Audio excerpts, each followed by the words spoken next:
गणपती बाप्पा मोरया, मंगलमूर्ती मोरया। आज व्हिडिओ बनवण्याचे विशेष कारण म्हणजे द रॉयल गुलाबेन गणेश मित्र मंडळ समितीद्वारा आयोजित केलेला भव्य पाद्यपूजन सोहळा। पाद्यपूजन सोहळा म्हणजे नेमकं काय? पाद्यपूजन सोहळा म्हणजे ज्या कारखान्यात मूर्ती घडते बाप्पाची, जो कारागीर बाप्पांची मूर्ती घडवतो, सर्वात प्रथम बाप्पांचे पाय त्या ठिकाणी ट्रॉलीवर टेकले जातात आणि त्या पायाचे पूजन म्हणजे पाद्यपूजन सोहळा त्याला म्हणतात।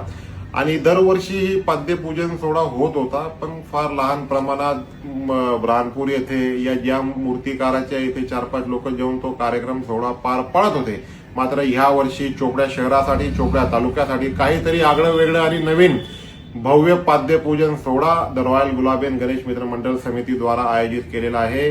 वार सोमवार, तारीख 14/7/2025, टाइम संध्याकाळी 6 वाजता। तर सर्व गणेश भक्तांना माझी नम्र विनंती आहे की मोठ्यात मोठ्या संख्येमध्ये त्या ठिकाणी आपली उपस्थिती द्यावी। सर्व हिंदू बांधवांना माझी विनंती आहे की मोठ्यात मोठ्या संख्येमध्ये त्या ठिकाणी उपस्थिती द्यावी, ही मी सर्वांना नम्र विनंती करतो। गणपती बाप्पा मोरया।